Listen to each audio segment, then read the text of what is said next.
Chantalito, Chantalites, Badalotis... Avui me'n recordo, perquè la setmana passada em vaig oblidar d'explicar el conte.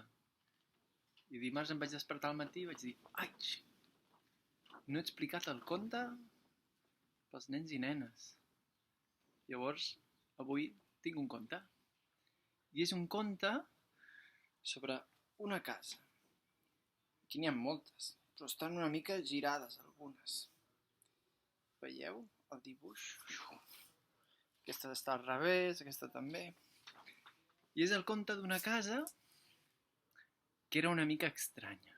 Jo crec que alguns o algunes ja l'heu sentit algun cop, aquest conte.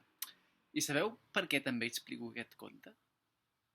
Perquè fa 2 dies, dintre d'aquest caos que tenim, doncs jo m'he canviat de casa. I he passat de viure al camp a viure un altre cop a la ciutat. Però en una casa molt bonica, amb llar de foc, amb un pati, i estic content perquè estic al poble, que conec molta gent, i ara que puc sortir de casa i anar a córrer, doncs em trobo amics i amigues. I de vegades els hi dono una abraçada i tot. Però no ho dieu a ningú, que és un secret. Bueno, doncs us explicaré el conte de la casa, que és una casa que tenia xinglot. I cada cop que la casa feia xinglot, feia així.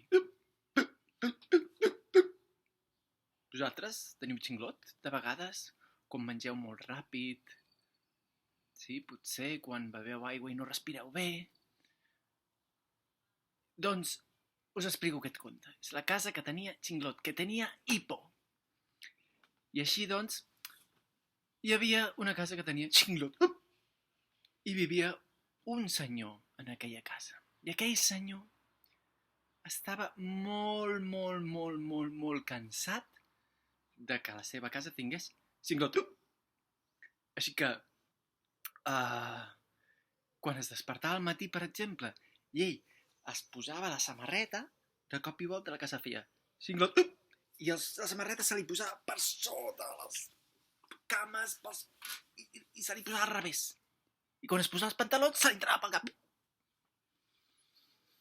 No li agradava gens. Llavors, una altra cosa que li passava és que, per exemple, quan estava fent uns ous ferrats, cuinant els ous ferrats, la casa feia i tirava amunt la paella i llavors, pam, se li trencaven els ous i havia de fer una truita. I a ell no li agradava la truita. Li agradaven els ous ferrats. I s'enfadava molt. Catxindent, aquesta casa que té xinglot. Bueno, així que l'home estava una mica cansat d'aquella casa. No sabia si canviar-se, però bueno, en el fons li agradava estar allà. Així que va començar a buscar alguna solució. I se'n va anar a veure a la persona que va dissenyar aquella casa, que es diu arquitecte. Va anar a l'arquitecte i li va preguntar: escolti, senyor arquitecte, vostè que ha fet aquesta casa, em podria dir per què la meva casa té xinglot? I l'arquitecte: oh, una casa que té xinglot? No pot ser, això s'ho està inventant vostè. Sí, que la meva casa té xinglot.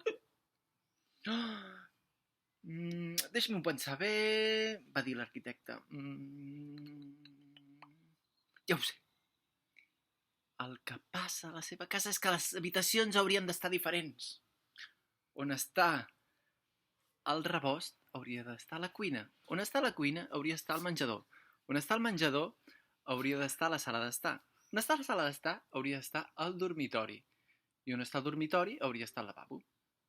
Així que el senyor va anar a la seva casa, va fer una obra grandiosa, va canviar-ho totes les habitacions de lloc, però de cop i volta la casa va tornar a fer xinglot i totes les habitacions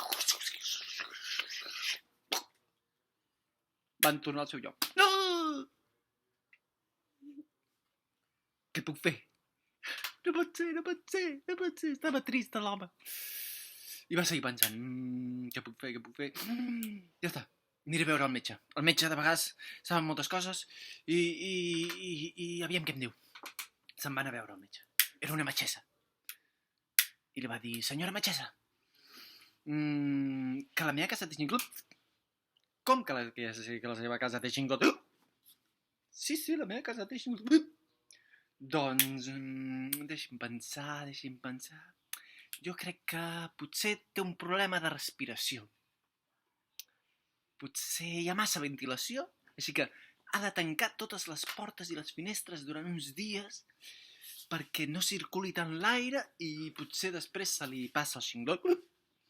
Així que l'home va anar a casa seva, va tancar totes les finestres, les portes, tot. Quan tenia tot tancat, la casa va fer xinglot. I de cop tot es va obrir. Tot. L'home ja no sabia què fer. Què puc fer? S'estirava la cara. Estic enfadat, estic enrabiat. Va seguir pensant. Ah! Tinc una idea. L'última opció. Aniré al senyor alcalde. De vegades pensa en aquests senyors. I se'n va anar a veure el senyor alcalde.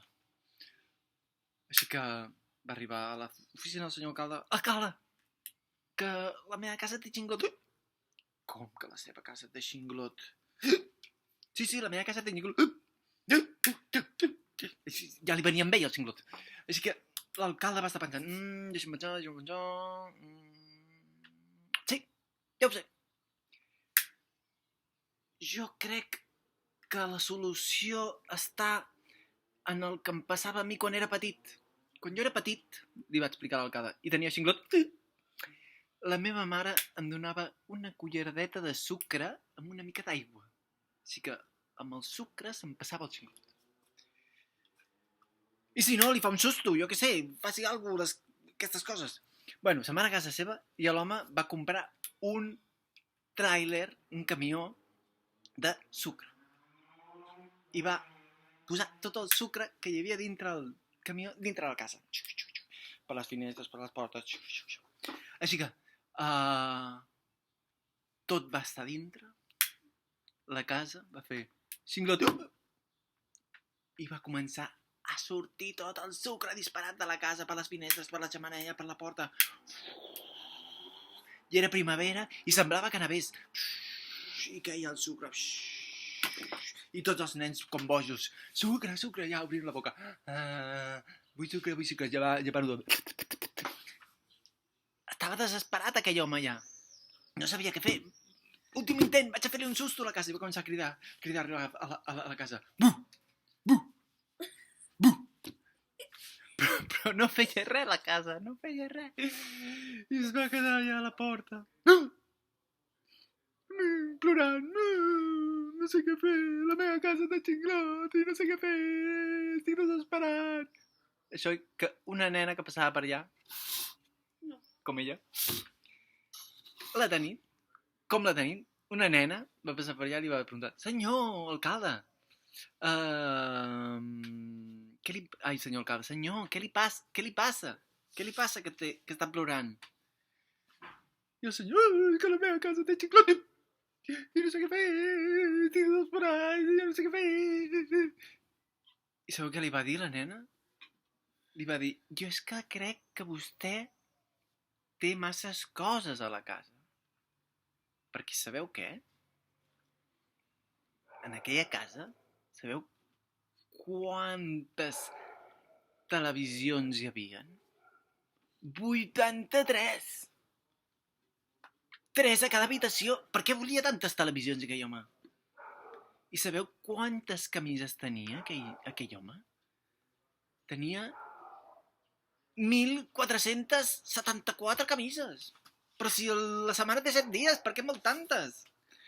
I sabeu quants parells de sabates tenia? 365 parells de sabates, un per cada dia de l'any. És que tenia masses coses i aquella casa no podia respirar amb tantes coses que hi havia dintre. Moltes coses. Així que l'home va dir, sí, tinc moltes coses i no sé què fer. I la nena li va dir, pues reparteix-les. Queda't amb el que necessites. 10 camises, 4 parells de sabates, televisió potser no fa falta cap, perquè total, el que fan a la tele... I queda't amb el que necessitis per viure, i l'altre doncs, ho reparteixes a qui ho necessiti i ho dones, perquè total, què n'has de fer d'això? Així que... Així que l'home va començar a repartir totes les coses que no necessitava.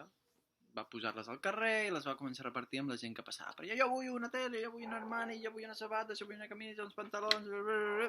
Fins que l'home es va quedar amb el que necessitava per viure. I d'ençà d'aquell dia que va buidar la casa, aquella casa mai més va tenir xinglador. I conte comptat, conte acabat. Espero que us hagi agradat a tots i a totes, a petits i a grans, a petites i a grans, i que espero que també hàgiu sortit molt al carrer amb la bici, a córrer, a saltar, a pujar pels bancs. Com que no podem pujar als gronxadors, podeu pujar pels bancs, podeu escalar les escultures, podeu, no sé, inventeu-vos coses per córrer i passar-vos-ho bé. D'acord? Us envio una forta abraçada a totes. Fins aviat.